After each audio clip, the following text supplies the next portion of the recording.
What happens when a titan of industry, a self-made black woman worth billions, is told she doesn't belong? Serafina Dubois, CEO of Nexus Innovations, wasn't just on her way to the biggest deal of her career. She was stepping onto her own custom-built Gulfstream G700. But a gate agent with a clipboard and a condescending smirk decided she didn't fit the profile. He denied her entry to her own jet. He didn't know Serafina wasn't just a passenger. She was a force of nature. In the next 10 minutes, she would unleash a storm that would not just ground a flight, but dismantle an entire airline. But every storm eventually breaks, and the karma that came for Serafina was far more devastating than any business collapse. The air in the Teterboro Airport's exclusive aviation wing was different. It was thinner, cleaner, smelling faintly of expensive leather and jet fuel, a perfume of power. This was the sanctuary of the 0.01%, a place where time bent to the will of those who could afford to buy it back. And no one's time was more valuable, or more meticulously scheduled, than Serafina Dubois. At 39, Serafina had sculpted a life that was the stuff of magazine profiles and aspirational social media posts. As the founder and CEO of Nexus Innovations, a tech conglomerate that had its tendrils in everything from satellite communications to artificial intelligence, she was a monarch of the modern age. Her kingdom was built of code and capital, her pronouncements from conference stages capable of shifting markets. Today, the kingdom was mobile. She was en route to the Cannes Film Festival. But she wasn't going for the glamour, the red carpets, or the champagne-drenched parties on super yachts. Those were merely the opulent trappings of her true purpose. In a secluded villa overlooking the shimmering Côte d'Azur, she was scheduled to finalize the acquisition of a European media dynasty, a move that would solidify Nexus as a global content powerhouse. This deal was the culmination of 2 years of relentless, bruising negotiation. It was her magnum opus. She moved through the hushed terminal of Aurajet, the premier private ground service handler on the East Coast, with an aura of contained energy. She was tall and slender, dressed in a custom-tailored ivory pantsuit that was both elegant and severe. Her hair was styled in a crown of intricate braids, each one a testament to the heritage she wore as proudly as her Patek Philippe watch. Her face, often described as possessing a severe beauty, was today a mask of focused calm. Behind her, her executive assistant, a perpetually frazzled but brilliant young man named Arthur, scurried to keep up, juggling 2 phones and a tablet. The preliminary reports on the Q2 projections are in, Miss Dubois. They're stellar. They're not stellar until the ink is dry in Cannes, Arthur. Serafina replied, her voice a low, melodious alto that commanded attention without ever needing to be raised. Her gaze was fixed forward, on the gleaming fuselage of her jet, visible through the floor-to-ceiling windows. It was her chariot, her sanctuary, a Gulfstream G700 she had personally overseen the design of.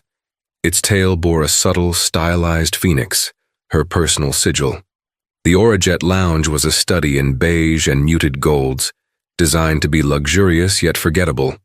A small desk stood between the lounge and the tarmac, manned by a single agent. He was a man in his late 20s with a crisp uniform and an air of self-importance that seemed too large for his modest station. His name tag read Markham. As Serafina approached, Markham held up a hand, a gesture of casual authority that immediately set her teeth on edge. "May I help you?" he asked, his eyes flicking from Serafina's face to her suit, a flicker of something she couldn't, or rather, wouldn't, name.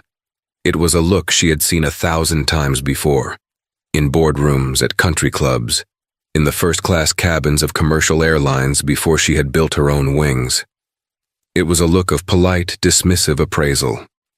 The look that said, "You don't belong here." Serafina Dubois, Flight 777 Phoenix Wing, Destination Nice, she stated, her tone cool and even. Markham tapped at his computer, his lips pursed. "I have the flight plan, but I don't have a passenger manifest with your name on it." Arthur stepped forward immediately. "I apologize, there must be a mistake.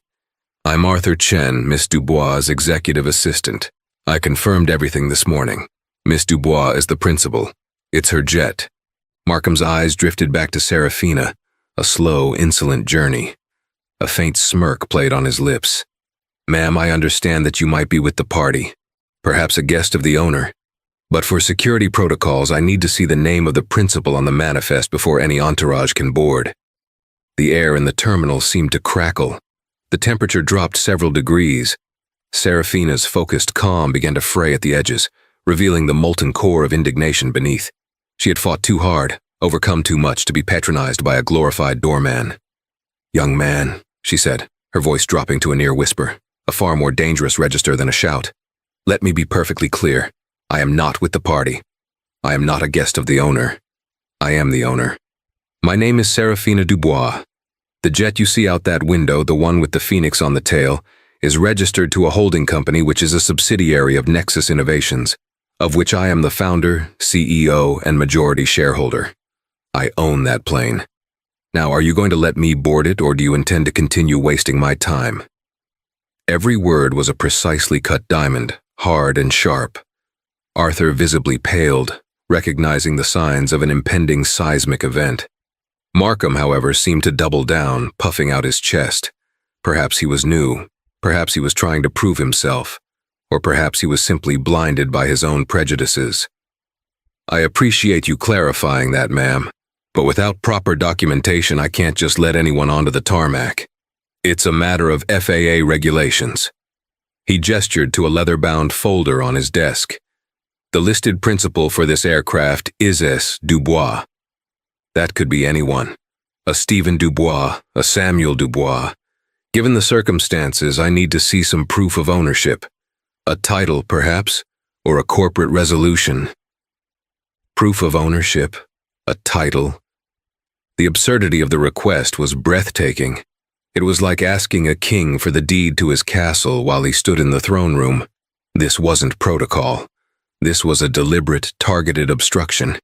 He was enjoying this. Serafina held his gaze, her dark eyes unblinking. She could see the narrative he had written for her in his small, constricted mind. A black woman, no matter how impeccably dressed, couldn't possibly be the sole owner of a $65 million aircraft. She must be a celebrity's girlfriend, a high-end escort, or at best a new money entertainer who didn't understand the old world rules of quiet luxury.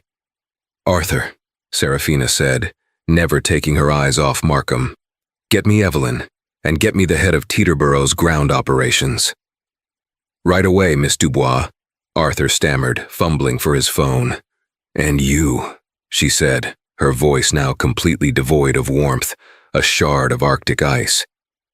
"You have made a grave error in judgment. You have mistaken my presence for an opportunity to exercise some pathetic sliver of authority you believe you possess. You are about to learn the difference between a title on a desk and true power." Markham scoffed, a short, ugly sound. "Are you threatening me? Because I can call airport security." Serafina almost laughed. The sound that escaped her lips was cold and humorless. "By all means, call them. It will be a valuable use of their time to witness what happens next. You see, you think you are a gatekeeper, but you've just tried to lock the gate on the woman who owns the entire estate." She turned away from him then, a dismissal more profound than any insult. She walked to the window, her back ramrod straight, and looked at her phoenix, her symbol of rising from the ashes. The ashes of a childhood in poverty, the ashes of 1,000 slights and 1,000,000 doubts, the ashes of a world that consistently underestimated her. And every time, she had risen.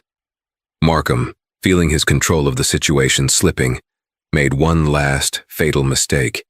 He spoke to her, retreating back. "Look, ma'am, I'm just trying to do my job. There's no need to get emotional." That was it. The final thread of her composure snapped. The carefully constructed dam of years of practiced corporate poise, of turning the other cheek, of being twice as good to get half as much, finally broke. She turned back slowly, a dangerous predatory grace in her movement. A faint, chilling smile touched her lips. "Emotional?" she repeated. "You haven't seen emotional yet, Arthur." "Yes, Miss Dubois," he squeaked, holding a phone to his ear. Cancel the calls to Evelyn and ground operations. They are insufficient for this task. Get me my personal counsel, the CFO of Nexus, and patch me through to the chairman of Blackstone. Arthur's eyes widened in panic. Blackstone? The multi-trillion-dollar asset management firm? Miss Dubois, what are you? 10 minutes, Arthur, she said, her voice resonating with absolute, terrifying finality. In 10 minutes, I want you to find out who owns Aurajet. I want you to find out who holds their debt, and I want you to find out who they answer to, because in 10 minutes, Aurajet will cease to exist. The hushed beige lounge of Aurajet, once a serene bubble of elite tranquility, transformed into the war room of a corporate blitzkrieg. Serafina Dubois was no longer a passenger being inconvenienced. She was a general on the battlefield, and her weapons were information, influence, and immense unyielding capital. Her calm was gone, replaced by a glacial fury that was terrifyingly efficient. Markham stood frozen behind his desk. The condescending smirk now melted into a waxy mask of confusion and dawning fear. He had expected tears, perhaps a shouted demand for a manager. He had not expected a call to Blackstone. The name hung in the air like the precursor to a lightning strike. "Arthur, on speaker," Serafina commanded, her gaze locked on the phoenix on her jet's tail. It seemed to shimmer with anticipation. Arthur, his hands trembling slightly, tapped his tablet. A crisp, professional voice filled the small space. "Evelyn Reed here." Evelyn was Nexus Innovations' general counsel, a woman whose legal mind was as sharp and unforgiving as a guillotine. "Evelyn, it's Serafina. I'm at Teterboro. The ground handler is a company called Aurajet. I want to know everything about them. Corporate structure, major shareholders, outstanding loans, and any pending legal or financial arrangements. You have 3 minutes. 3 minutes, Sarah, what's going on?" "A hostile takeover," Serafina replied, the corner of her mouth twitching. "Of a very, very small company that has just made itself my primary focus. Clock is ticking, Evelyn." The line went quiet, but the sound of frantic typing could be heard. Arthur, meanwhile, had another line ready. "Mr. Davies on line 2, Miss Dubois."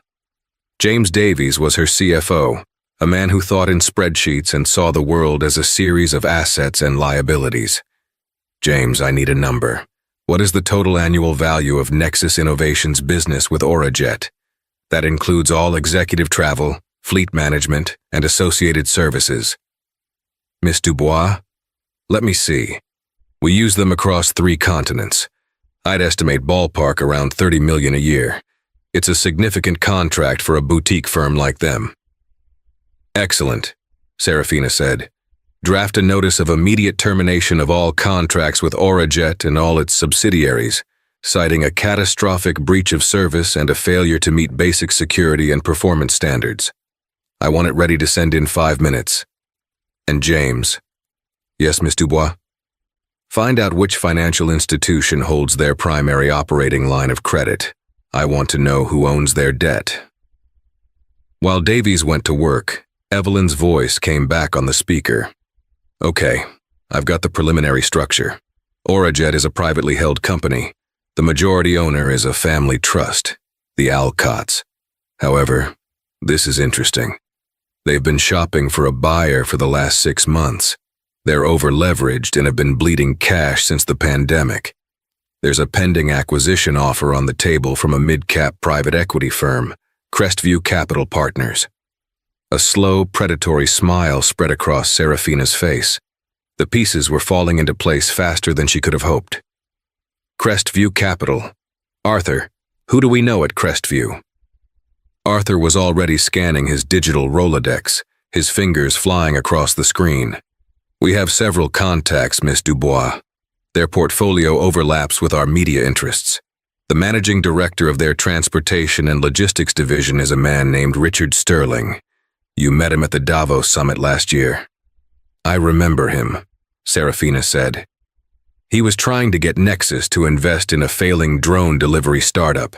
Get him on the phone, now." Markham, the hapless gate agent, was now sweating freely. He looked wildly between the impassive face of Serafina and the frantic assistant who was orchestrating a corporate decapitation from a small lounge sofa.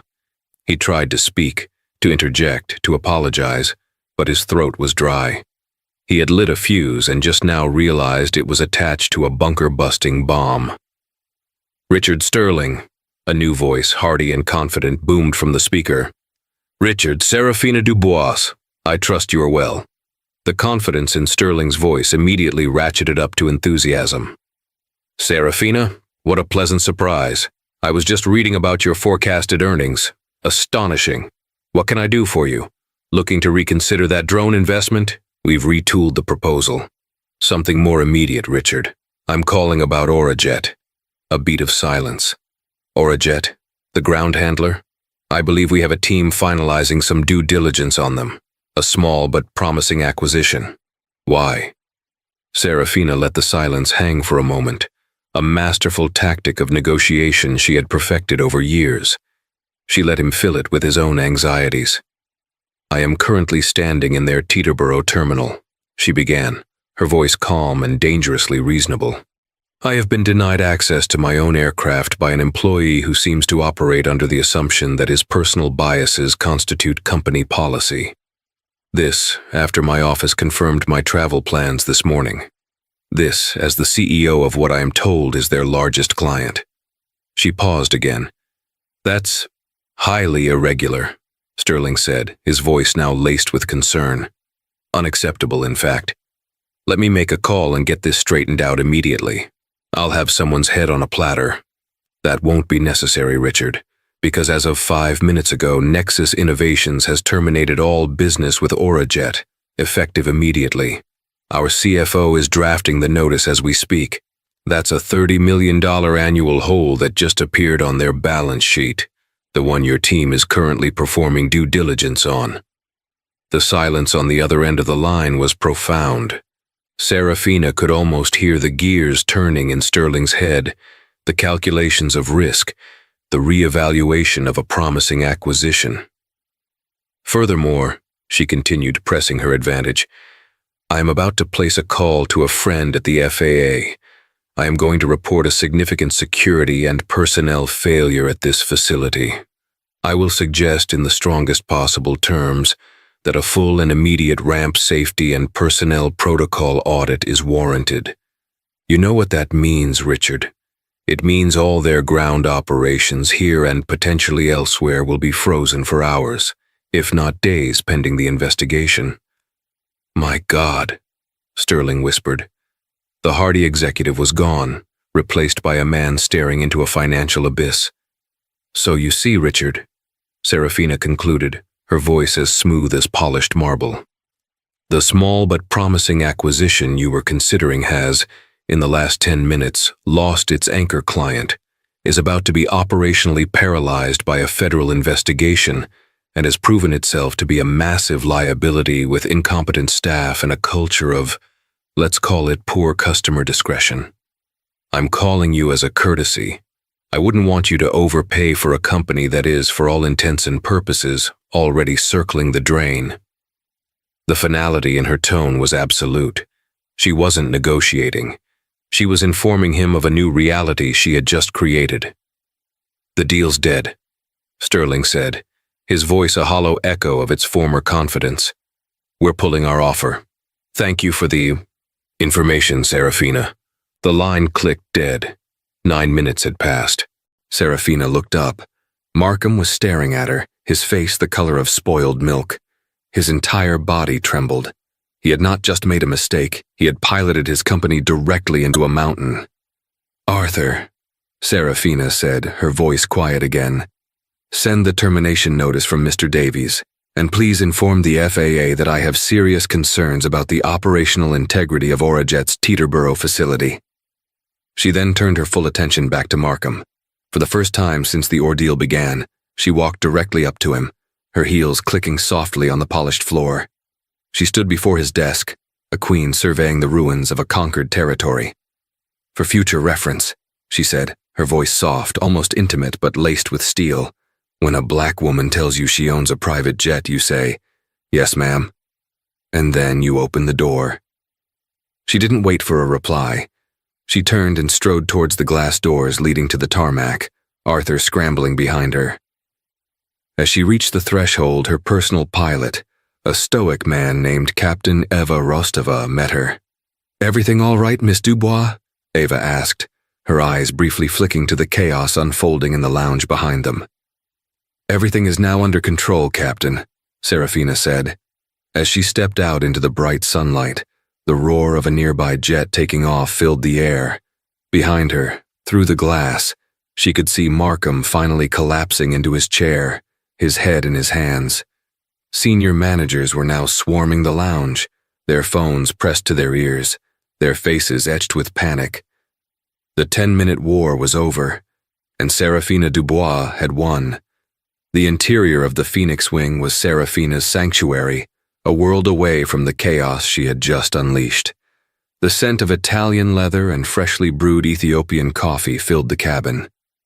Polished mahogany whispered of craftsmanship, and the plush, cream-colored carpeting muffled every sound.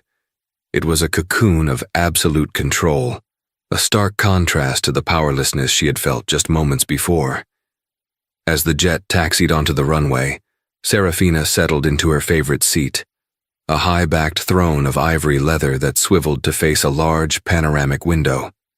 She finally allowed herself a small, deep breath. The raw, searing anger was beginning to cool, replaced by the familiar, satisfying hum of a problem identified and ruthlessly eliminated. Arthur, still looking slightly shell-shocked, handed her a steaming mug of coffee. "The termination notice has been sent and acknowledged by Orajet's legal department, Miss Dubois, and the FAA confirmed they are dispatching a team to the Teterboro terminal immediately. They've issued a temporary stand-down order for all Orajet ground movements pending the audit." "Good," Serafina said, taking a sip of coffee. The warmth spread through her, a comforting counterpoint to the ice that had been in her veins.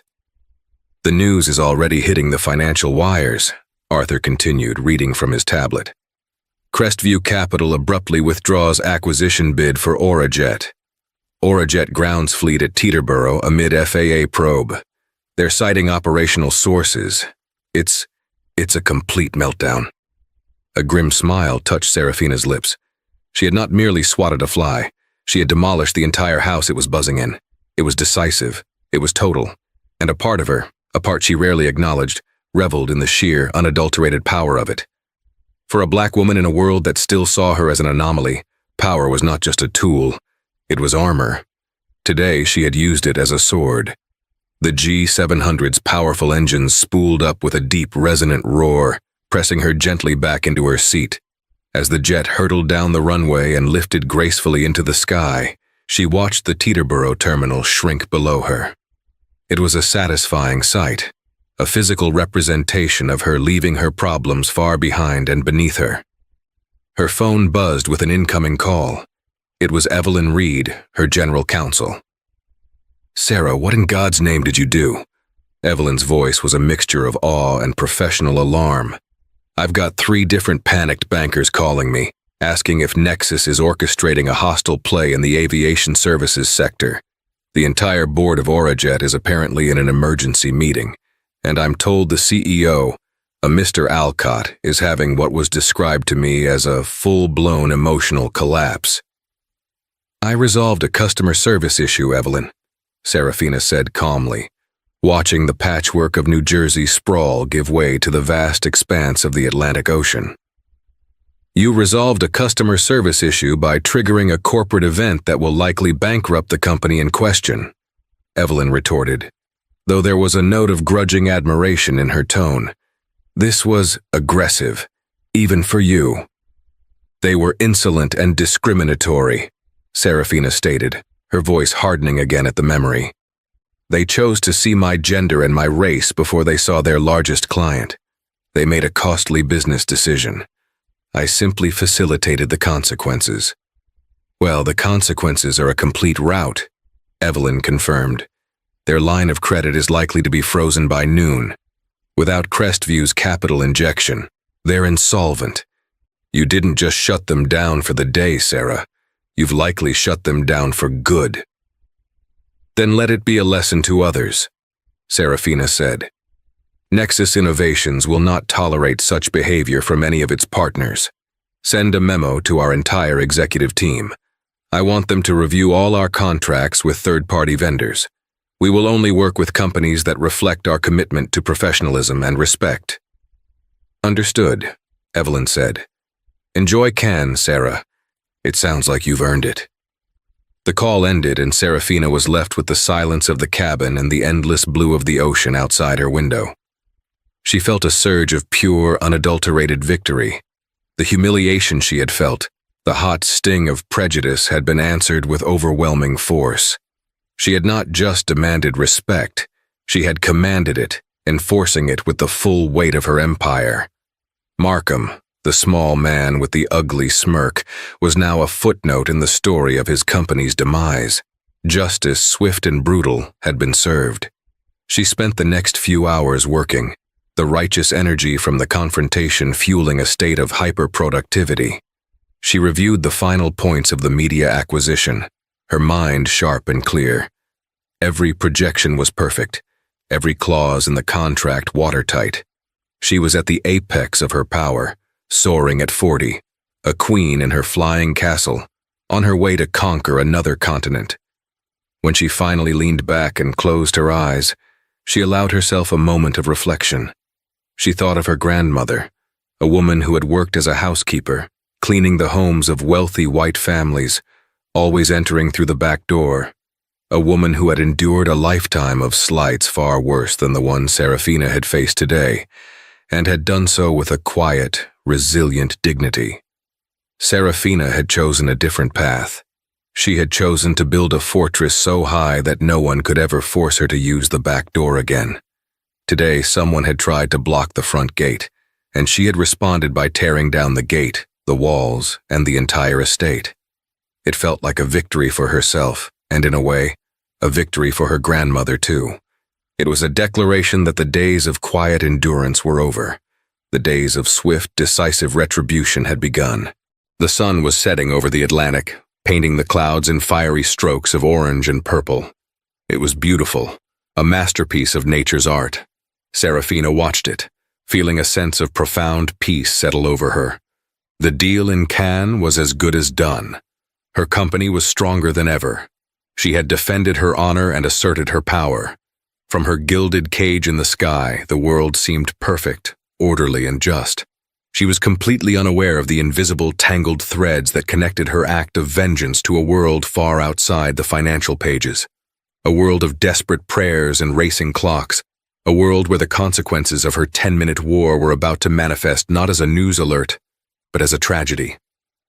The first discordant note in Serafina's symphony of victory came as the coast of Ireland appeared as a distant, emerald smudge on the horizon. It was a subtle shift, a faint tremor in the otherwise perfect equilibrium of her world. Her satellite phone, a device usually reserved for the most critical of communications, buzzed with an unfamiliar number. It was a Chicago area code. She frowned, tempted to ignore it, but her instincts, honed by years of sniffing out both opportunities and threats, compelled her to answer. "This is Serafina Dubois." The voice on the other end was frantic, strained with a desperate urgency that cut through the placid atmosphere of the jet. "Miss Dubois, thank God. My name is Dr. Alistair Finch. I'm the head of pediatric cardiothoracics at the Chicago Mercy Children's Hospital.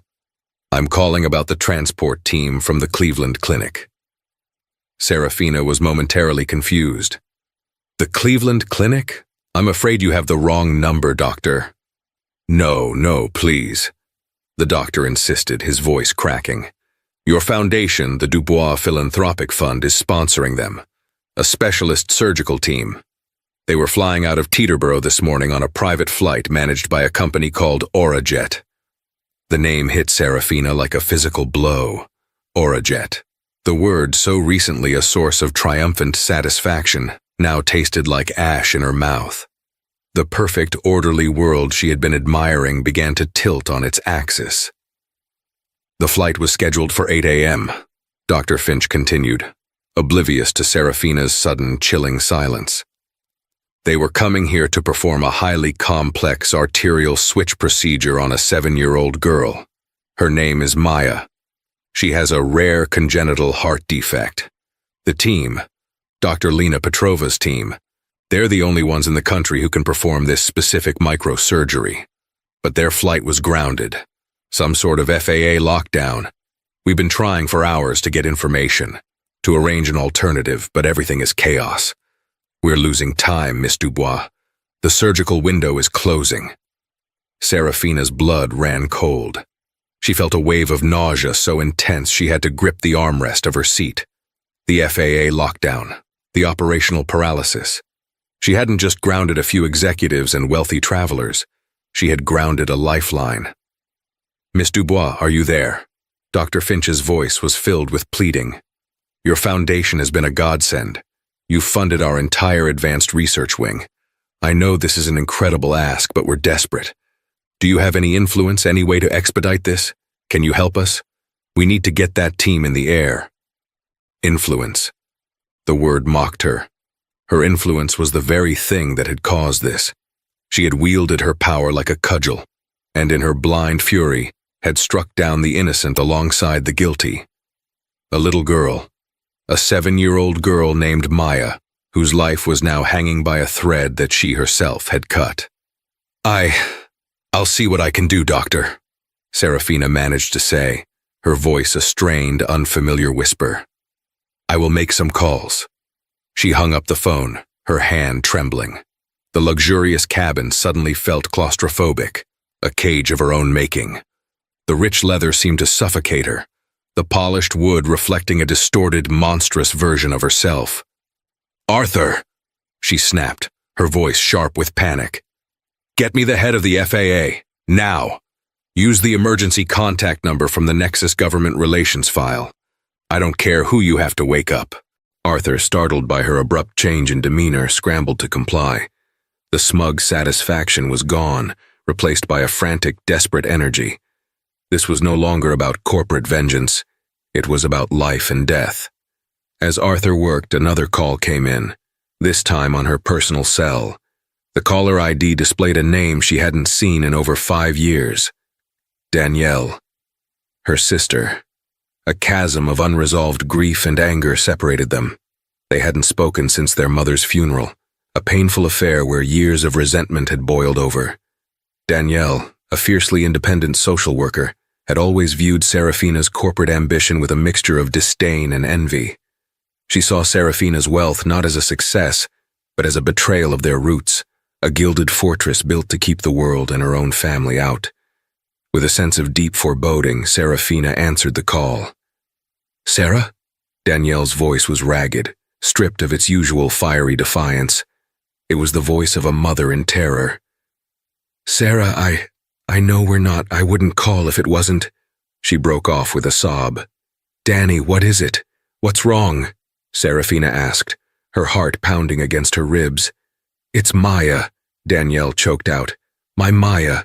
Oh God, Sarah, she's at Mercy Children's in Chicago. She was born with a bad heart, we never told you. It was always manageable, but it's failing. She needs an operation. A special team was supposed to fly in this morning. From New Jersey. The threads, invisible just moments ago, now coalesced into a thick, unbreakable cable, wrapping itself around Serafina's throat. She couldn't breathe. The dots connected with sickening, horrifying clarity. The Dubois Philanthropic Fund, which she had established years ago as a tax write-off and a PR move, managed by a team she barely interacted with. The grant to the Chicago hospital, one of dozens her fund supported. The specialist team, the grounded flight, her niece. The little girl whose life was ticking away in a hospital bed was not just a stranger, not just a statistic in a tragedy of her own making. It was her own flesh and blood. Maya, her niece, the daughter of the sister she had pushed away. Sarah, are you there? Danielle wept into the phone. They said the flight was canceled because of some corporate spat. Some billionaire threw a tantrum at the airport and had the whole airline shut down. Can you believe the selfishness, the arrogance? Some rich asshole is probably celebrating in their private jet right now. And my baby is going to die because of it. Each word was a nail hammered into Serafina's soul. She was the billionaire. She was the rich asshole. She was the one celebrating in her private jet, while her own niece lay dying. The hard karma she never saw coming hadn't just hit back. It had taken a wrecking ball to the foundations of her life. The victory she had savored was now a grotesque mockery. Her righteous fury was revealed to be nothing more than petty, destructive pride. The power she had wielded so ruthlessly had not brought justice. It had brought the threat of an unbearable, unforgivable loss. "Arthur, forget the FAA for a second," Serafina said, her voice shaking but now imbued with a new, desperate resolve. "Turn this plane around, now." Captain Rostova's voice came over the intercom, calm and professional. "Miss Dubois, we are past the midway point over the Atlantic. We don't have the fuel to return to Teterboro. Our flight plan is locked for Nice. Past the point of no return.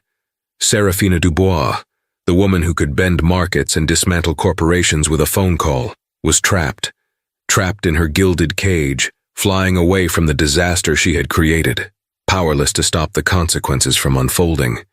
The 10-minute war had been won, but she was about to lose everything that truly mattered. The Phoenix Wing became a prison. The opulent cabin, once a symbol of her ascent, now felt like a 5-star coffin hurtling through the stratosphere. Every luxurious detail was a mocking testament to her hubris.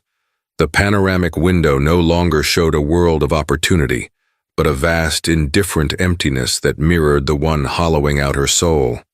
Her conversation with her sister had ended in a blur of choked apologies and frantic, impossible promises. Danielle, consumed by her own terror, hadn't yet made the connection that Serafina was the rich asshole responsible for Maya's plight. The revelation, Serafina knew, was an inevitable ticking time bomb that would obliterate whatever fragile chance she had of ever reconciling with her family. For now, ignorance was a temporary, painful mercy. Her mind, usually a fortress of strategic calm, was a maelstrom of panic and self-loathing. The image of Markham, the gate agent, his face pale with fear, was now superimposed with the imagined face of a sick little girl, her niece, her Maya, tethered to machines in a hospital bed. She had won a battle against a man's prejudice, and in doing so, had declared war on her own family's future. "Get me anyone who can help," she roared at Arthur, the sound raw and ragged. "I don't care who. The Secretary of Transportation, the Chairman of the Joint Chiefs, God himself if you have his number. I want that surgical team in the air." For the next hour, the satellite phone became a conduit for Serafina's desperation. She was no longer the imperious CEO dictating terms. She was a supplicant, begging for favors. The immense power she had wielded to cause the problem proved frustratingly inept at solving it. She reached a deputy administrator at the FAA, a man whose department she had donated to generously. He was polite but firm.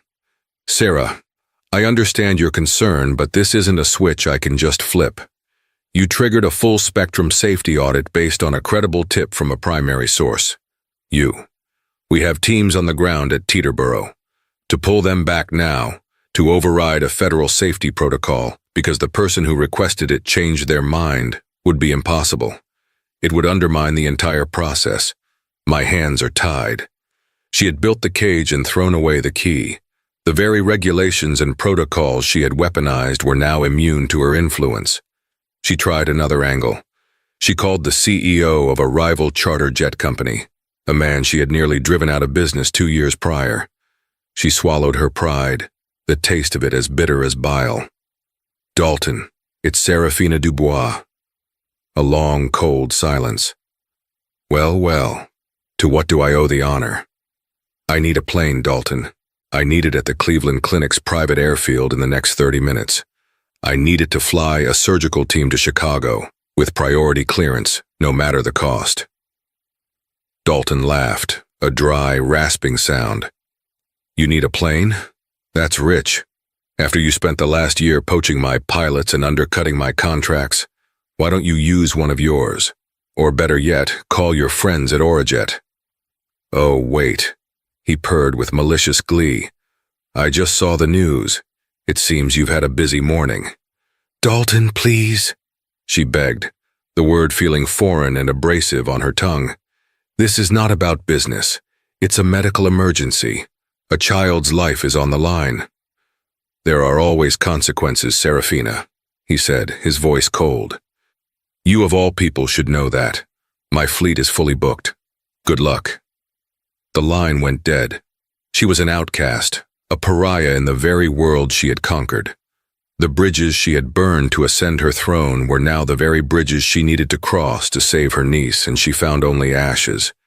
Desperate, she called the hospital in Chicago again. Dr. Finch answered, his voice tight with stress. Any news, Miss Dubois? I'm trying, doctor, she said, her voice hollow.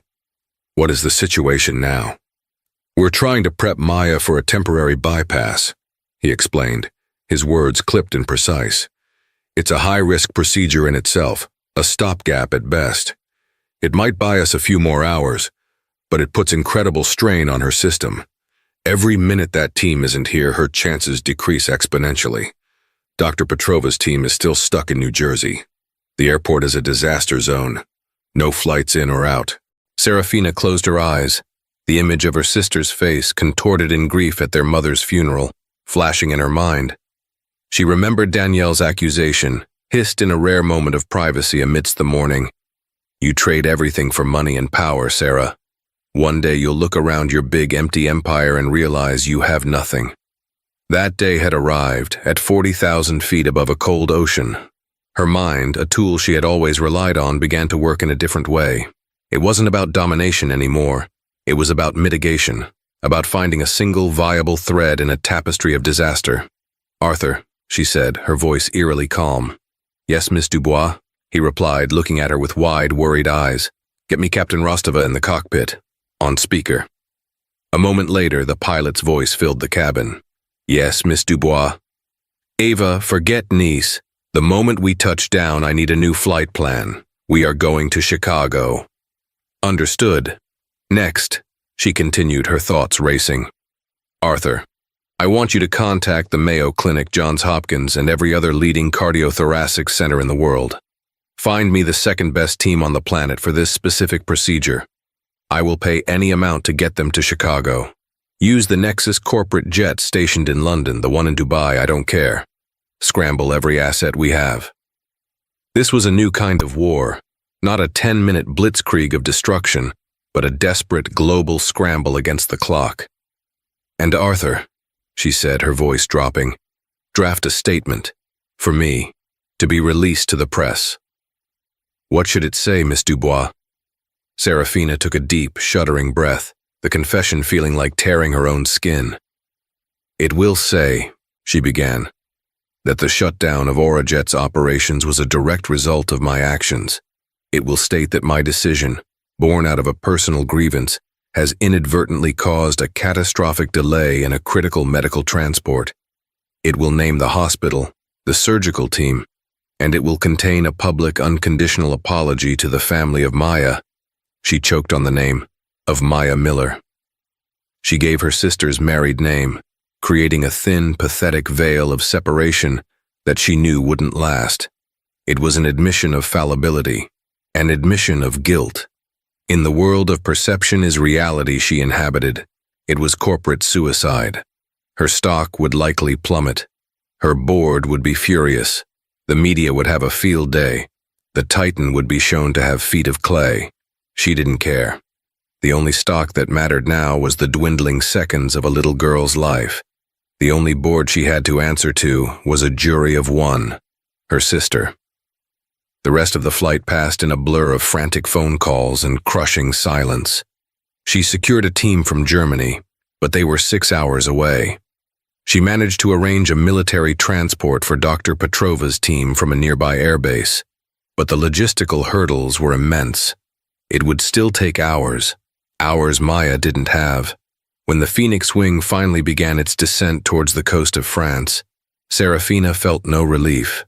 The beautiful Côte d'Azur, which was supposed to be the backdrop for her greatest triumph, was now just a refueling stop on her pilgrimage of atonement. As the wheels touched down on the tarmac in Nice, her phone rang one last time. It was Danielle. Serafina's heart stopped. She answered, bracing for the inevitable explosion of rage. For the moment, her sister realized the full monstrous truth. But Danielle's voice was unnaturally quiet. It was a dead, hollow sound. "They took her in for the bypass, Sarah," she whispered. "About 10 minutes ago. The doctor said, he said we should pray." There was a pause and then the words that would haunt Serafina for the rest of her life. "They just told me the name of the person who filed the complaint against the airline, the person who did this." The silence stretched for an eternity. Serafina closed her eyes, waiting for the blade to fall. "Was it worth it, Sarah?" Danielle asked, her voice devoid of heat, just a cold, dead emptiness. "Your pride. Was it worth my daughter's life?"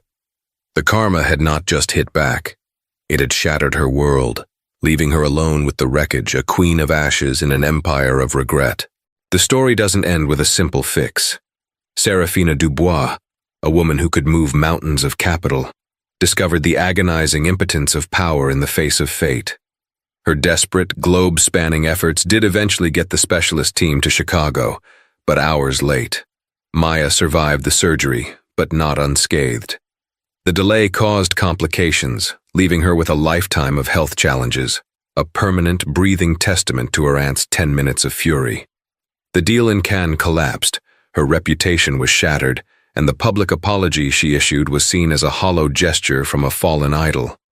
The true karma wasn't the loss of money or status. It was the perpetual, silent judgment in her sister's eyes, and the knowledge that she had traded her family's well-being for a fleeting moment of vengeful satisfaction. She had won her battle, but in doing so, had lost the only war that ever truly mattered. What do you think? Was Serafina's initial anger justified? Did the punishment fit the crime, or did her own pride create a far greater injustice? Let us know your thoughts in the comments below. If this story of power, prejudice, and painful consequences resonated with you, please give this video a thumbs up, share it with someone who appreciates a dramatic tale. And don't forget to subscribe to our channel for more stories that explore the complexities of our world. Thank you for listening. A simple black woman ignored at the shooting range until the retired Marine next to her stood up and clapped. Have you ever witnessed a moment so breathtaking that it froze time itself? Imagine standing in a crowded shooting range, the air thick with tension and unspoken judgments, as a single shot rings out, breaking the silence, shattering expectations, and igniting a chain reaction that leaves everyone changed forever. In that instant, an ordinary black woman, overlooked and dismissed by nearly everyone around her, rises to reveal an unshakable resolve, hidden strength, and an unwavering passion. And when a retired Marine finally steps forward to acknowledge her, you'll never forget how a round of applause can echo far beyond the shooting range's walls. On a brisk Saturday morning just outside Norfolk, Virginia, the sun rose behind a blanket of pink clouds. Its rays skimmed over the calm Atlantic coastline and drifted inland to settle on a sleepy suburb known for its modest neighborhoods, strong sense of community, and proud military ties. This suburban sprawl was home to one of the region's small but reputable shooting ranges, Diamondback Firearms and Training Center. The range was situated in a weathered, corrugated building that had endured decades of storms, expansions, and renovations. A faded sign out front read, Diamondback FTC, giving the place a no-nonsense atmosphere, reminiscent of the down-to-earth clientele who frequented it. Every Saturday morning, the place filled with both novices looking for lessons and seasoned marksmen polishing their skills. Today was no different, at least, not until she arrived. Her name was Ava Sinclair, a quiet yet determined woman in her early 30s, tall and lean, with skin the color of polished mahogany. Ava carried herself with an understated grace that seemed to naturally shield her from the negativity of the outside world.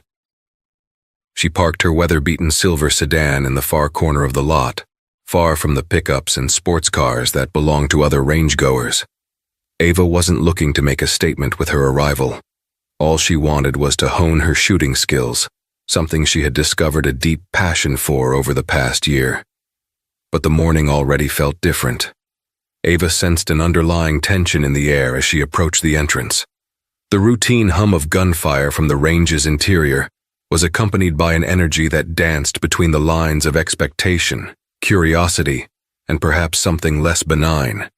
Ava's fascination with shooting had begun almost by accident. She worked as a middle school science teacher in Portsmouth, and the demands of her job often left her exhausted. One weekend, at the encouragement of her brother Miles, an Army veteran who had returned home from a tour overseas, she signed up for a beginner's course at Diamondback FTC. From the first moment she gripped a 9mm Smith & Wesson M&P, she was surprised by how empowered she felt. Despite being nervous, Ava performed remarkably well. The instructors, especially a retired police officer named Harriet, praised her for her calm demeanor and her natural ability to control her breathing.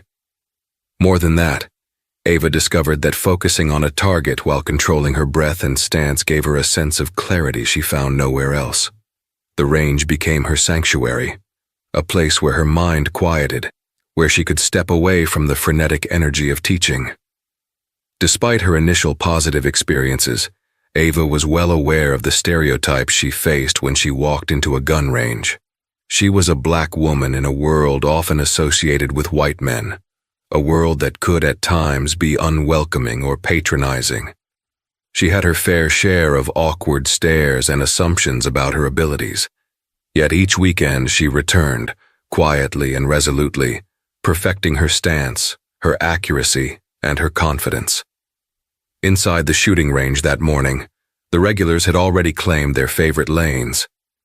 The echo of gunshots filled the building like distant thunder. Standing behind a row of glass partitions were the type of people one would expect. Middle-aged men with baseball caps touting everything from local football teams to the emblem of the Marine Corps. A few ex-law enforcement officers sharing laughs about the old days, and a handful of first-timers with anxious faces. Ava wasn't the only woman there, but she was the only black woman that morning.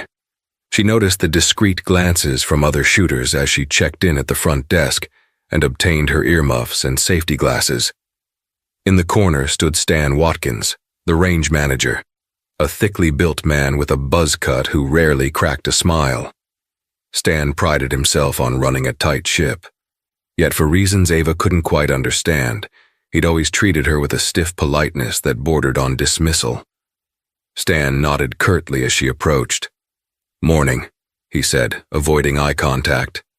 He slid her membership card back across the counter, pointed her to lane 11, and turned his attention to the next customer without another word. Ava sighed.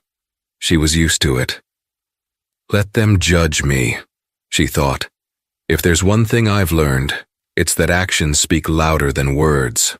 Lane 11 was squeezed between a father-son duo on one side and a lone older gentleman on the other.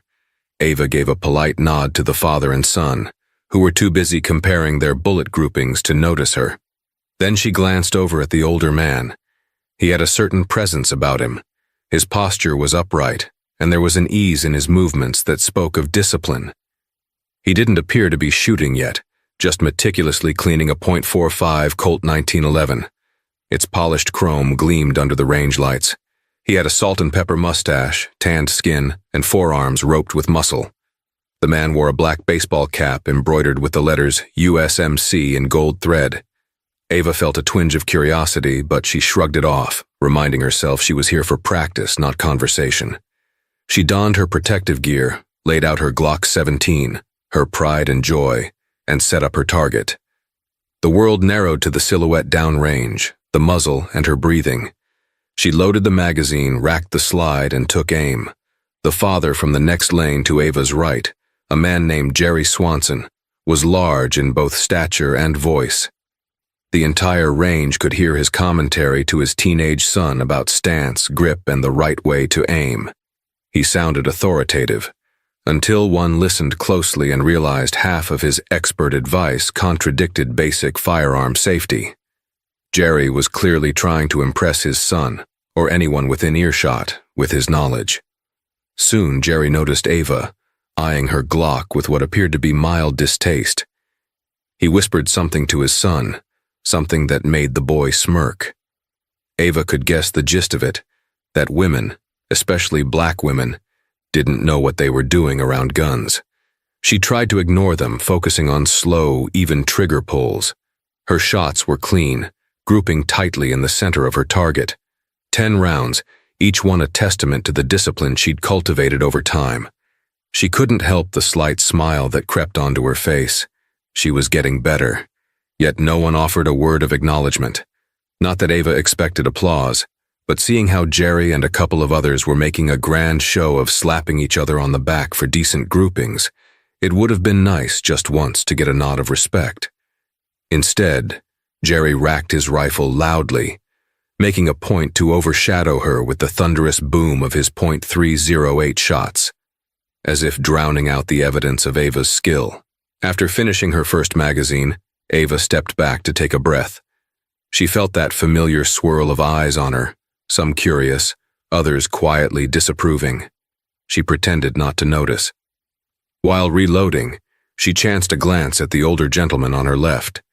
He was still cleaning his 1911, but she noticed that he'd paused, as though he was listening to the exchange of tension. At that moment, Stan Watkins made his way through the lanes, checking in with each shooter. When he reached Ava, he noticed her near-flawless grouping, but instead of offering a congratulatory word, he asked, "Need any help?" in a tone that suggested he expected her to say yes. Ava shook her head politely. "I'm good, thank you." Stan hovered awkwardly for a second, his mouth pressed into a thin line. Then he moved on to check the father and son. She overheard him calling Jerry's grouping decent. Ava bit back a sarcastic chuckle, focusing on her next magazine. The older gentleman finished assembling his 1911. Ava could see the engraved letters on the slide, Semper Fi. He placed it gently on the lane's bench and leaned over to Ava's station. Removing his ear protection, he said in a gravelly but kind voice, "You're doing all right. Those are some tight groupings." Ava smiled and removed her earmuffs. "Thank you, I appreciate that. I'm retired Master Gunnery Sergeant Leonard Gunny Hayes, USMC. And you are?" "Ava Sinclair," she said, extending her hand. She paused, not wanting to intrude, but the warmth in his eyes told her it was okay to continue. "Thank you for your service, sir." Gunny Hayes nodded. "Just because a few folks here might not say it, don't doubt you're on the right track," he added with a hint of a smile. "I've seen a lot of shooters in my day. You've got good fundamentals." The compliment washed over her like a quiet reassurance. She had no clue that behind those calm, supportive eyes, Gunny Hayes harbored his own reasons for being there that day, reasons that would soon intertwine with hers. During a mandatory ceasefire called by the range safety officer for target checks, Ava took a moment to breathe. She walked to the back, grabbed a bottle of water from the vending machine, and overheard Jerry bragging to Stan about the rifles he owned. She also noticed a group of younger shooters that had just arrived, all men, all boisterous, wearing tactical gear that was more for show than practicality. They paid no attention to Ava, focusing instead on setting up a variety of firearms, comparing specs and modifications. Ava returned to her lane and carefully inspected her target. Her groupings were nearly on top of each other, a sure sign of improvement. Before she could take down her target and replace it, she heard Jerry's voice close by. He'd ventured into her lane space without invitation. "You sure that Glock's right for you?" he asked, arms crossed. "Might be a bit too much to handle for someone new to this." Ava's eyes hardened. "I've been practicing with it for nearly a year. It's perfectly fine, thanks." Jerry shrugged, his tone dripping condescension. "Well, just saying. My wife tried a Glock once. She prefers something smaller." "I'm not your wife," Ava replied curtly. Jerry gave a disdainful chuckle. The teenage son behind him tried to stifle a laugh. Then he turned back to his father's lane, as though the exchange were too trivial to bother with. Ava's frustration flared, but she remembered her training. Breathe. Focus. Gunny Hayes stood to the side, quietly observing. The older man saw the tension in Ava's eyes and recognized it from countless experiences in the Marines, seeing young recruits who felt marginalized or dismissed. Deciding not to intervene just yet, he replaced his target and prepared to fire his first rounds of the day. With effortless precision, Gunny Hayes squeezed off a series of shots, each bullet forming a near-perfect circle at the center of his paper target. The loud crack of the .45 had a different timbre, an authoritative bark that made even Jerry stop talking. But Gunny Hayes barely acknowledged the hush. He methodically finished his magazine, ejected it, and turned on the safety. Ava watched from her lane. She was impressed but not surprised. Here was a man who carried himself like a Marine even in retirement. She wondered what life had been like for him, what battles he might have fought, and how many times he'd stood up for someone he believed in. As the range session continued, the father and son gradually moved 2 lanes down to test a new rifle. Another group of 3 men replaced them at the lane next to Ava's. These men, sporting t-shirts with slogans like, "Don't tread on me" and "Come and take it," had an air of bravado. One of them, a taller man with tattoos winding up his forearms, repeatedly glanced at Ava. The expression on his face was harder to read. It might have been curiosity, or it might have been something else entirely. The tension in the air built steadily, like a pot about to boil over. Ava focused on her breath, trying to let each exhale push her anxieties aside. She pulled the trigger, and again her shots hit center mass. She internally congratulated herself, even if no one else did. That's when everything changed. A metallic ping echoed through the range, followed by a sudden cry from behind the line. One of the boisterous newcomers had accidentally discharged his firearm before properly aiming downrange. The bullet ricocheted off a metal bracket near the ceiling. A wave of panic gripped the entire room. People ducked. The safety officer instantly shouted, "Cease fire! Cease fire!" Alarms began to wail, and red flashing lights bathed the lanes in an ominous glow. Everyone froze. Then came the yelling. Stan Watkins marched over, furious. The man who fired the shot, clearly rattled, began stammering excuses. I didn't realize the safety was off. I was just—" "Are you kidding me?" Stan thundered. "You almost killed someone. I should kick you out right now." Ava's heart pounded. She was grateful the bullet hadn't struck anyone. Yet in the chaos, she noticed how easily accidents could happen when people were careless or too cocky for their own good. The father and son from earlier, Jerry and the teen, looked shaken. Gunny Hayes had the calmest expression in the room, but he was alert, as though he was ready to tackle someone if things got worse.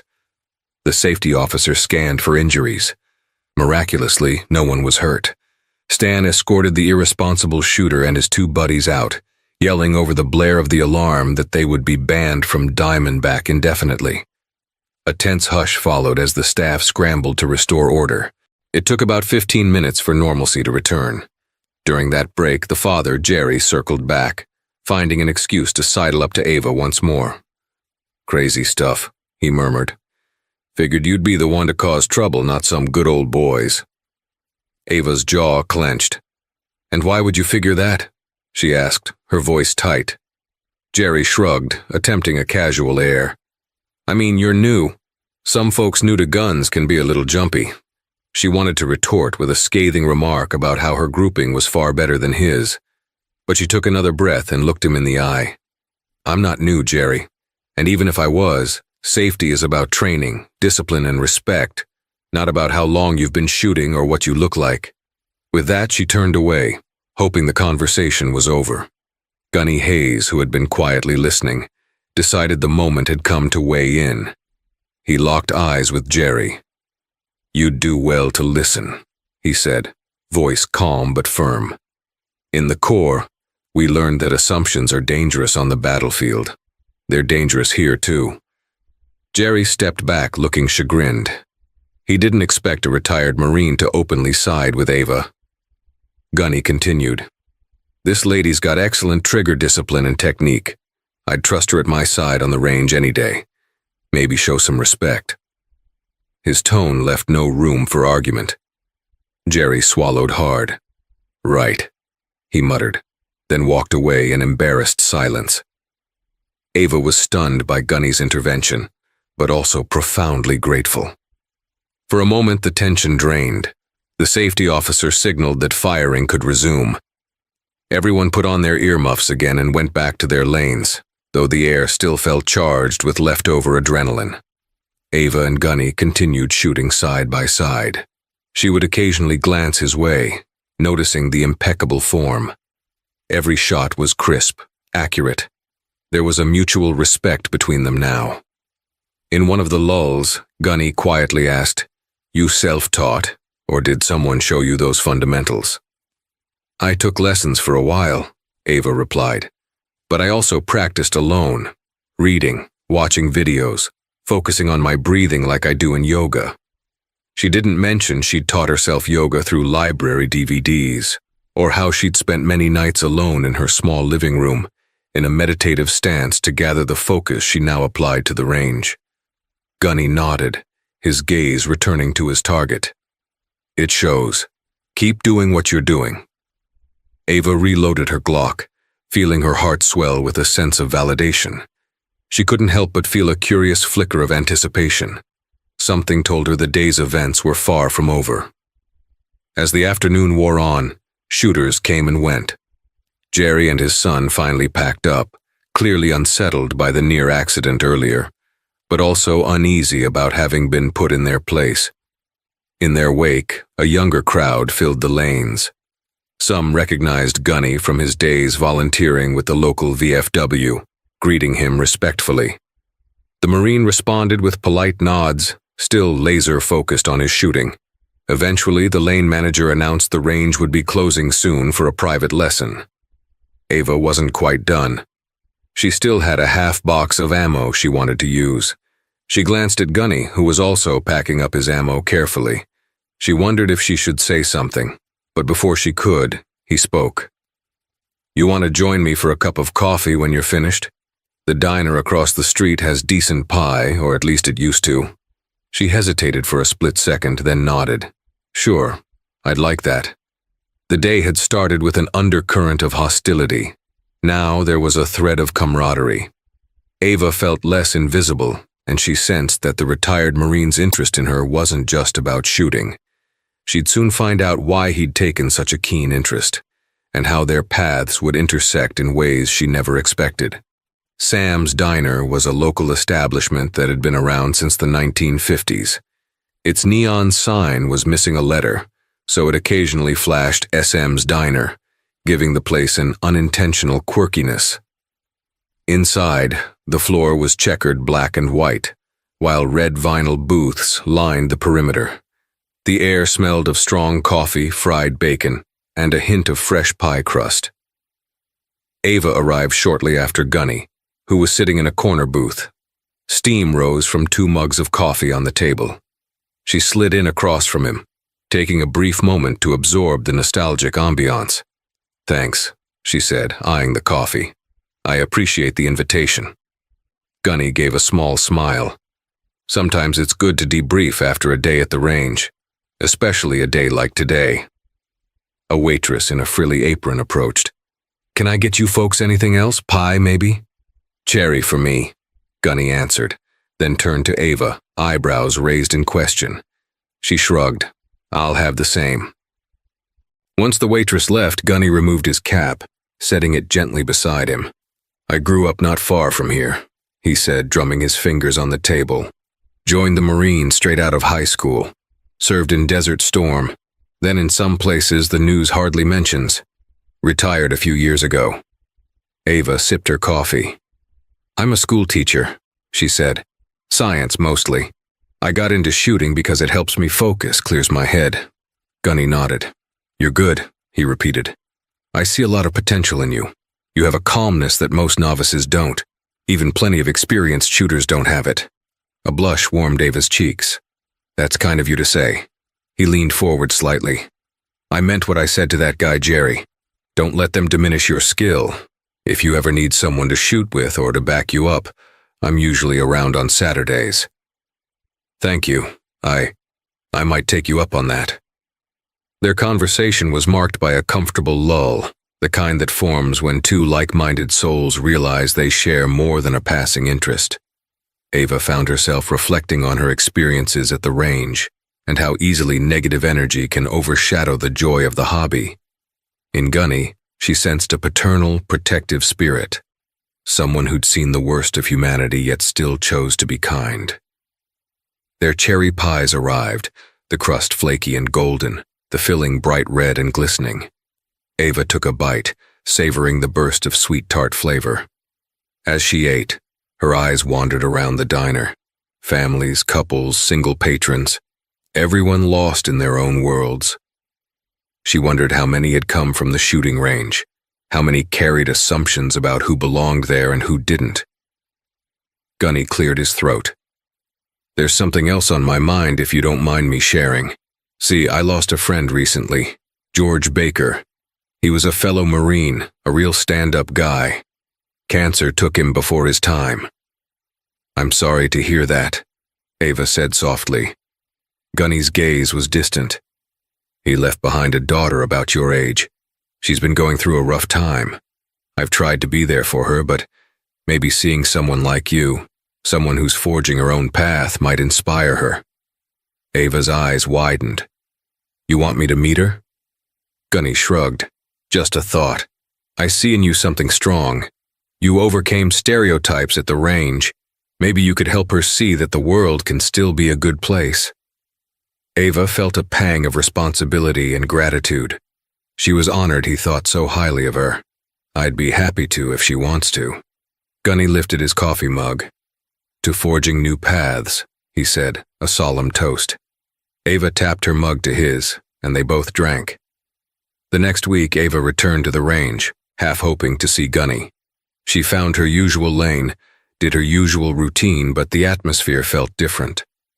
Her mind flickered with the memory of that accidental discharge, how close tragedy had come. She forced herself to focus on her breath, the target, and the warm memory of cherry pie and conversation. Midway through her session, a range officer approached. "Hey, Miss Sinclair," he said. "Stan wants to see you in his office." She frowned, confusion rippling through her. Did she do something wrong? Her anxiety spiked as she gathered her things and walked down the hallway to Stan's office. Inside, Stan sat behind a desk cluttered with papers, training brochures, and half-empty coffee cups. He barely looked up. "Sit," he instructed. She complied. "I got a complaint," he began, voice monotone. "One of our regulars said you made them uncomfortable last week." Ava's heartbeat quickened. "Uncomfortable? How?" Stan sighed. "They claimed you were being overly aggressive, hogging the lane, something about giving them attitude." Ava felt anger rising in her throat. She suspected who that might be, Jerry or one of his friends. "That's not what happened," she said calmly. She explained her perspective, including how Jerry had attempted to lecture her on what firearms to use. Stan's jaw worked, his eyes shifting from side to side. "Look, I don't want trouble here. We're a family-oriented range. People pay to feel safe." "Are you implying I made people feel unsafe?" Ava asked, her voice shaking with frustration. "All I've done is practice quietly." Stan pursed his lips. "I'm not saying that exactly, but maybe you can pick a different time to come in or, lighten your stance a bit. Smile more." Ava stared at him astounded. "Smile more? Are you serious?" she said, incredulous at the patronizing tone. "I just want to shoot like everyone else. I'm not there to be a greeter." Stan's gaze hardened. "I'm just giving you a friendly suggestion. We don't want to lose paying customers." Ava felt a burst of rage and despair. She realized in that moment that Stan was more concerned about placating bigoted or ignorant patrons than about fairness or respect. Without another word, she stood up and left his office. Her chest felt tight, tears threatening to escape. She packed her gear and left, the day's practice abruptly cut short. She didn't see Gunny anywhere on her way out. That evening, Ava stewed over the conversation. She recalled the times Stan had been dismissive, the way Jerry acted. Each memory stoked the flames of her anger. She was done letting them get away with this. If they wanted to push her out, they'd have to do more than complain. She hopped on her laptop and typed a long email to Diamondback FTC's corporate office, detailing the discrimination she had faced and the near-safety incident that had been conveniently overlooked. She pointed out that she was an upstanding member, well-versed in the rules and a safe shooter. She also mentioned how the manager seemed to show favoritism toward certain regulars. She hit send and closed her eyes, exhaling a shaky breath. For better or worse, the wheels were now in motion. A day later, her phone buzzed with a text from a number she didn't recognize. "Hey Ava, it's Gunny Hayes. Heard you had some trouble at the range. I'd like to talk. Coffee?" Her heart lifted slightly at seeing his name. She quickly replied, agreeing to meet at Sam's diner. When she walked in, he was already seated, the same corner booth, 2 mugs of coffee waiting. Gunny's expression was grave. "I heard Stan gave you a hard time. I'm sorry about that." Ava nodded. "Thanks, but it's not your fault. Just the way some people are." Gunny let out a sigh. "I wish I could say I'm surprised, but I'm not. The old guard's got its prejudices, which is why I wanted to see you. I've got a proposition." Ava took a sip of coffee. Her curiosity piqued. "See?" Gunny began. "I used to be on the board of a local veterans club, and we sometimes sponsor events to teach safe firearm handling, especially to underrepresented communities, women, minorities, anyone who wants to learn how to handle a gun responsibly. I'd like you to co-instruct a class with me." Ava's jaw dropped. "Me? I'm not an expert marksman, and I'm definitely not an instructor." Gunny shook his head. "Maybe not officially, but your fundamentals are solid, and you understand what it's like to face discouragement. That's valuable insight. This is for people who may have never held a gun or who feel intimidated by the environment at traditional ranges. They need someone they can relate to." Ava hesitated. The idea intimidated her. She was a teacher by trade, but teaching science to kids felt different than teaching firearm safety to adults. Yet the possibility of helping others who felt excluded lit a spark of determination inside her. "I'll think about it," she said, unable to hide the excitement in her voice. Gunny smiled, a warmth lighting his weathered features. "That's all I ask." Over the next few days, Ava wrestled with the decision. She wanted to do it. She wanted to help. But she also feared stepping into a more public role, especially after how she'd been treated by Stan and Jerry. Then again, Gunny's request felt like a chance to turn her negative experiences into a positive force. She discussed it with her brother Miles, the Army veteran who'd first introduced her to shooting. Miles immediately encouraged her. "You're exactly what they need," he insisted. "People look at me, an able-bodied male veteran, and they expect me to be comfortable with guns, but you're breaking stereotypes left and right." That sealed the deal for Ava. She called Gunny and agreed to be his co-instructor. Gunny wasted no time. He introduced Ava to the Veterans Club's organizers, who greeted her with open arms. They were a diverse group of former service members. Black, white, Latino, Asian, men, women, united by a desire to serve the community. They scheduled the class at a private outdoor range owned by one of their members, away from the prying eyes of Stan, or the judgmental gaze of regulars like Jerry. In the weeks leading up to the class, Ava practiced not just her shooting, but her teaching approach. She studied the curriculum Gunny provided, which covered safety rules, proper handling, stance, and the fundamentals of marksmanship. She also researched how to address the mental and emotional aspects of shooting, overcoming fear and building confidence. Meanwhile, she waited for a response from Diamondback's corporate office regarding her complaint. None came. Frustration simmered in her gut, but she refused to let it derail her progress. Unbeknownst to Ava, news of her involvement in the upcoming class began to spread through the local shooting community. Some people saw it as a positive step forward, especially those who believed the firearm world needed more diversity and empathy. Others, like Jerry and his cronies, saw it as an affront. They posted snide comments on local forums, questioning Ava's qualifications, mocking Gunny's attempt to mentor a rookie. Stan, for his part, remained silent publicly, but behind the scenes he was fuming. Diamondback had prided itself on being welcoming, and Ava's complaint to corporate had stirred the pot. Though he hadn't received official blowback yet, he felt threatened, anticipating that the story might become bigger than he could handle. The morning of the class dawned bright and clear at the private outdoor range, a sprawling field flanked by tall pine trees. Wooden benches lined the firing area, and a rudimentary shed served as the office. Ava arrived early, her stomach swirling with a mixture of nerves and excitement. She wore a simple black polo and jeans, wanting to look both professional and approachable. Gunny met her with a warm handshake. "Ready?" he asked. She took a deep breath. "As ready as I'll ever be." Gradually, participants trickled in. There were 10 in total, most of them women of varying ages and ethnicities. A few men came too, looking equally eager and anxious.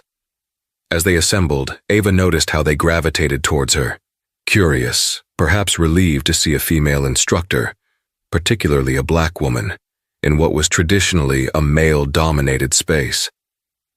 Gunny began the class with an overview of safety rules, each participant listening intently. Then he turned it over to Ava to discuss stance and grip. Her heart pounded. She remembered the confidence she felt in front of her students at school, and she channeled that same energy. She demonstrated the proper stance, feet shoulder-width apart, slight bend in the knees, posture upright, arms extended.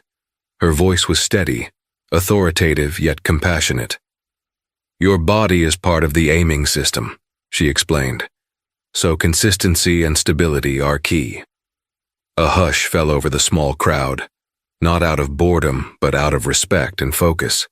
Some took notes, others nodded along. Even Gunny watched her with pride evident in his gaze. Over the next 2 hours, Ava and Gunny guided each participant through handling a .22 pistol, a beginner-friendly firearm. One by one, they fired their first shots, some hitting the target, others missing. Ava offered gentle corrections, occasionally holding a participant's hand to help them feel the proper grip.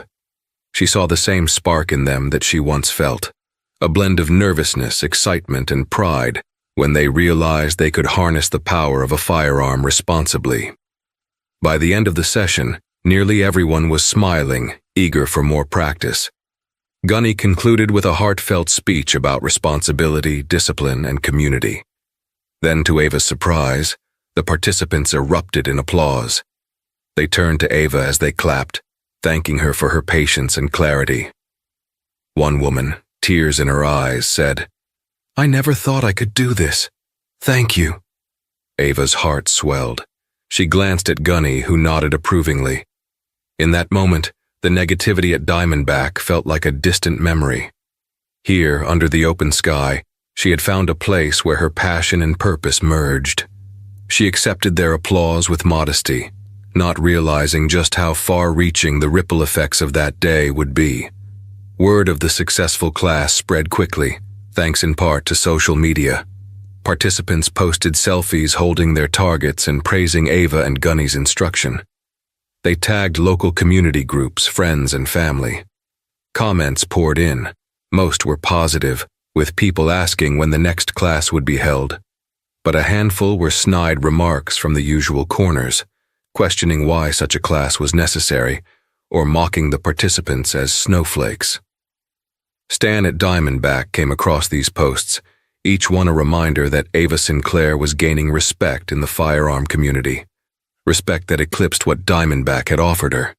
His resentment deepened, especially as he recalled that complaint she'd filed.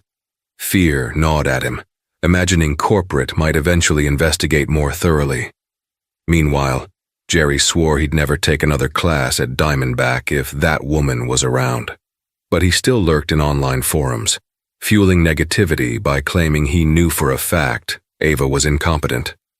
Despite the negativity, Ava's circle of supporters grew louder, drowning out the hatred with positivity and encouragement. Despite her success teaching, Ava still preferred to practice regularly. One day, a couple of weeks after the class, she decided to go back to Diamondback. She wanted to see if the environment had shifted, or if Stan would even allow her to shoot. She steeled herself, determined not to be intimidated. As she entered, she noticed something different. The waiting area was nearly empty. No bustling lines of patrons. The place felt quieter. She asked the teenage clerk at the front, "Where is everyone?" "Business has been slower," he admitted with a shrug, handing her a lane card. "A couple of accidents, some folks complaining about management. Word travels." Ava raised an eyebrow. She wondered if karma was catching up to Diamondback. She walked to her lane and set up. A few scattered shooters occupied distant lanes, and none of them seemed to pay her any mind. She felt oddly at ease. Midway through her session, Stan emerged. He meandered toward her, his posture less confrontational than before. He stopped at her lane, arms crossed. But this time he looked uncertain. "We're short-handed," he said flatly. "The board wants to implement new training programs. I heard about the class you ran with that Marine. If you're interested, I could use an instructor here." Ava blinked in disbelief. It was the last thing she expected from Stan. Why the change of heart? He exhaled slowly. "Look, you made a complaint. Corporate's leaning on me. They want more diversity, more outreach. I'm just doing what I have to." The words stung. He wasn't offering her a position because he believed in her. He was offering it to cover his own backside. Still, it was an opportunity to make a difference from within. She considered it carefully. "I'll think about it," she said, echoing the words she'd once given Gunny. Stan nodded, relief tinged with impatience in his features. He walked off without another word. That evening, Ava called Gunny to relay Stan's offer. She expected him to congratulate her, but his reaction was measured. "Be cautious," he warned. "Stan might just be using you as a shield. If you go in, make sure you have some authority to change things, not just be a token hire." Ava sighed. "I know. That's my worry too. But if I can bring what we're doing at the Veterans Club to Diamondback, maybe I can help more people. Maybe I can prove that the range can be a welcoming place."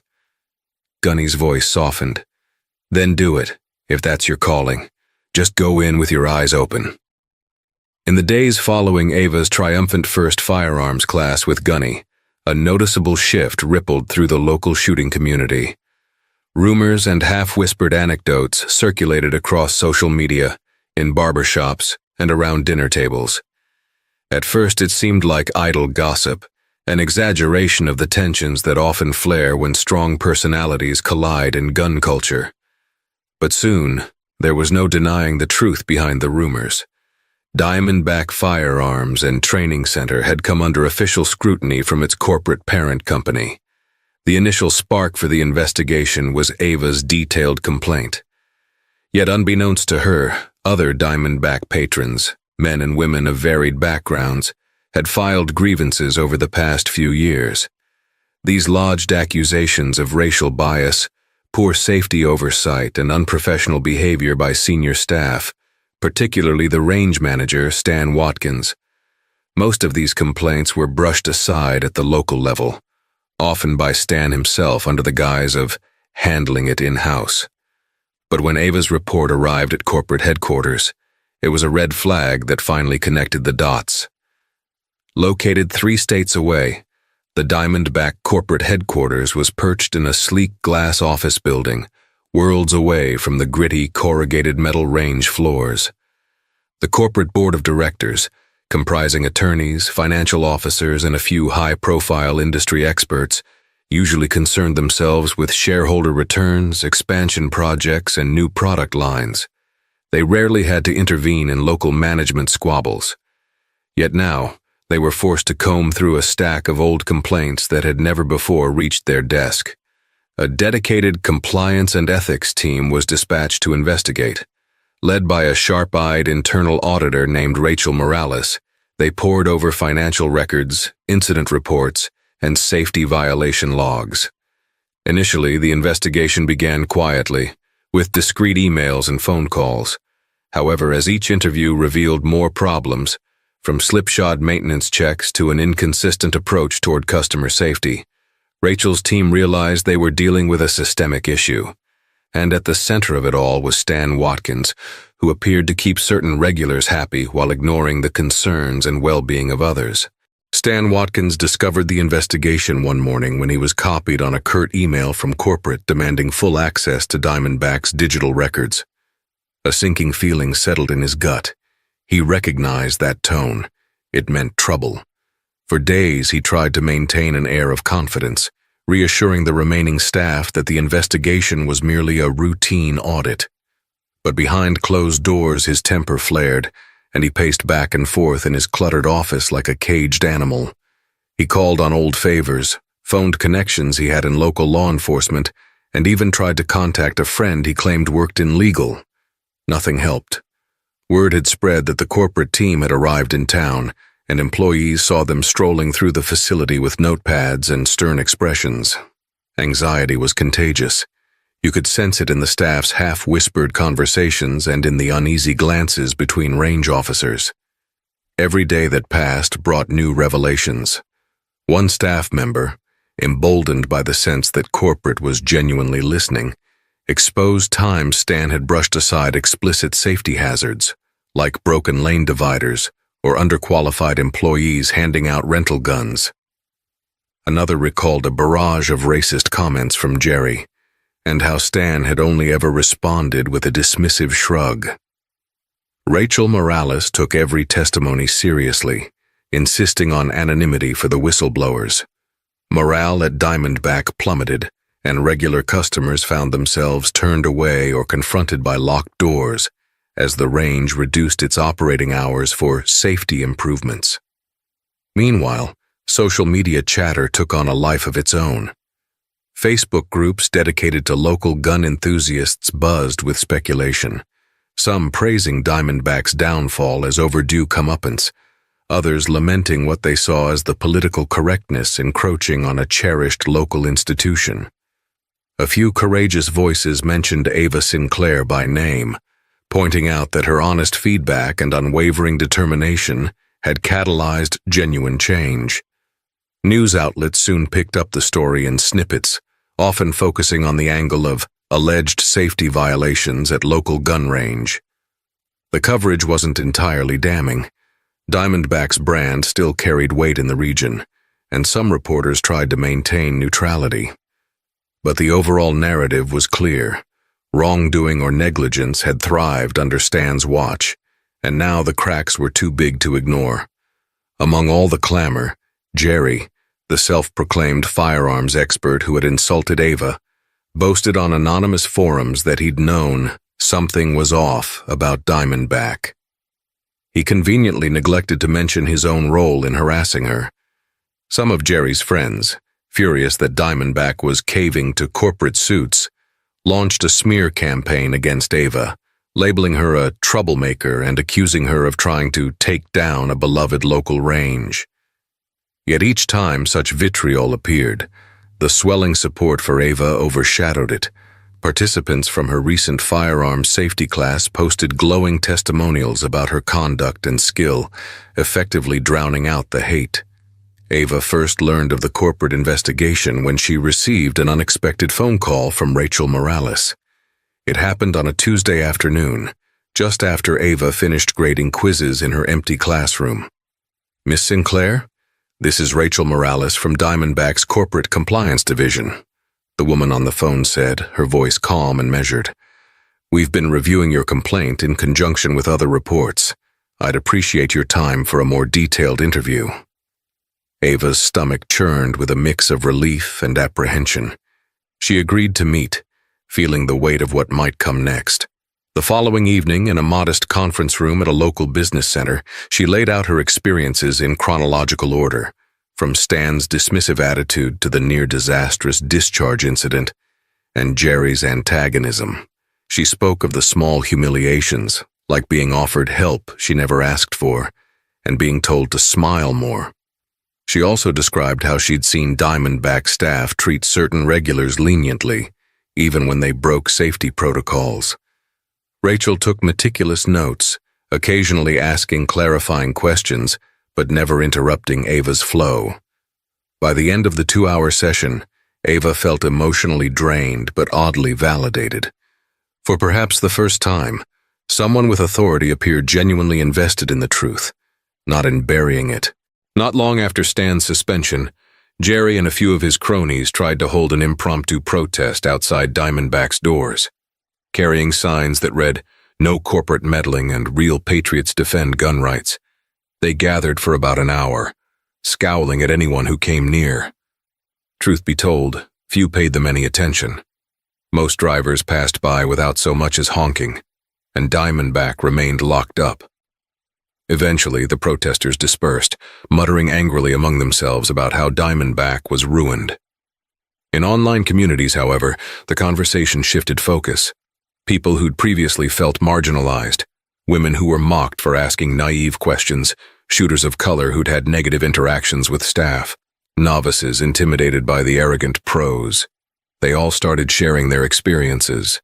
The once silent majority discovered solidarity in each other's stories. Threads of empathy and calls for accountability flourished, overtaking the naysayers. Local shooting instructors, some from rival ranges, stepped forward, praising the corporate team for finally enforcing standards that should have been there from the start. Amid this upheaval, Ava was sitting in her living room one evening, sorting through the new content she was preparing for another safety class with Gunny, when her cell phone buzzed. An unknown number. She almost let it ring out, but something compelled her to answer. "Hello, is this Miss Ava Sinclair?" asked a measured professional voice. "Yes, speaking. This is Mark Grayson, Regional Director for Diamondback. I wanted to personally apologize to you for the negative experiences you endured at our facility. We are taking steps to ensure that this never happens again." Ava's mind swirled with a jumble of emotions, cautious relief, lingering resentment, a trace of hope. She listened as Mark outlined the range of changes being implemented. Strict safety oversight, enhanced staff training on implicit bias, and a formal code of conduct that all patrons would have to sign. Then he made the last announcement. "We'd also like to extend an invitation for you to join our training staff once Diamondback reopens. We believe your expertise and your dedication to inclusive, responsible firearm education could help us rebuild our reputation in the community."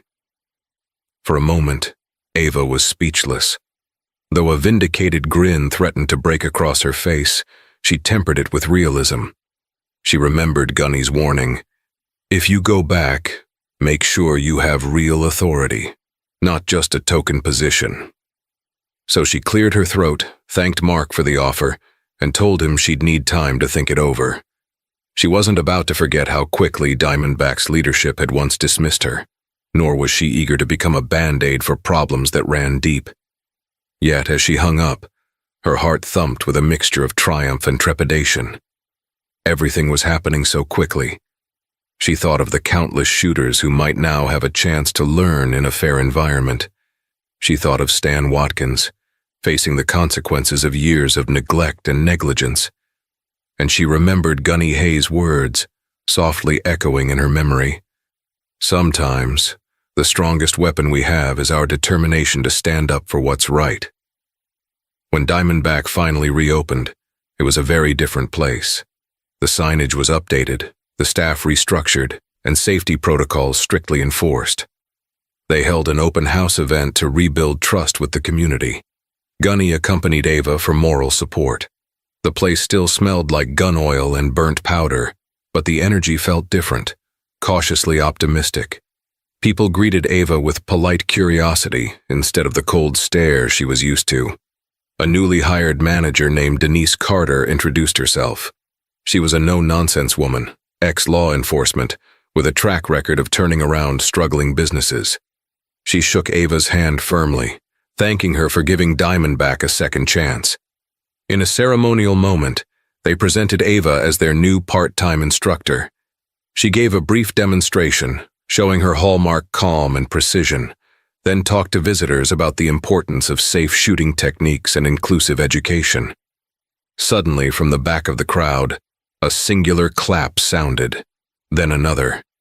Everyone turned to see Gunny Hayes, arms raised in applause. A grin spread across his face as he continued clapping. Slowly, more people joined in. Within seconds, the range echoed with applause for Ava. It was the moment she'd never received before but always deserved. She felt her throat tighten with emotion, recalling how she used to stand unnoticed at Lane 11. Now the entire community was acknowledging her. Ava tried to fight back tears as she smiled. For a moment, time seemed to still, the clapping a crescendo of redemption and validation.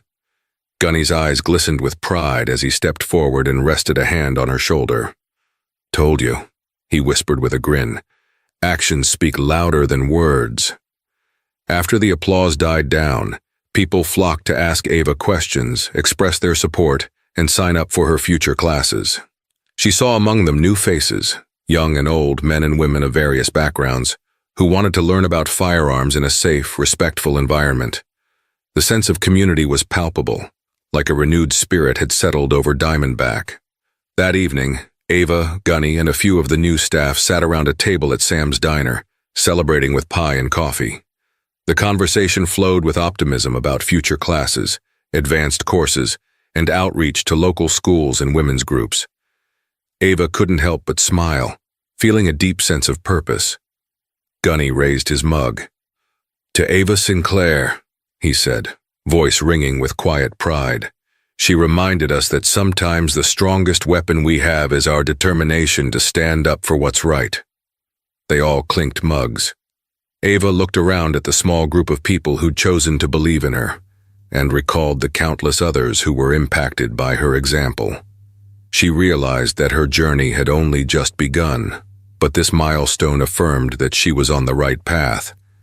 And if Stan Watkins lost his job or faced consequences as a result of his failures, that was simply the universe balancing the scales. Hard karma hitting back indeed. In the end, the transformation of Diamondback Firearms and Training Center was a testament to the power of courage, unity, and the willingness to speak up, even when every voice around you remains silent. From a single shot on a regular Saturday morning to the thunderous applause echoing through Diamondback's corridors, Ava Sinclair's journey proves that one determined soul can spark a ripple of change. She refused to remain silent despite prejudice and harassment, and instead harnessed her passion for shooting to empower others, earning the respect of a Marine veteran and ultimately transforming the very place that once dismissed her.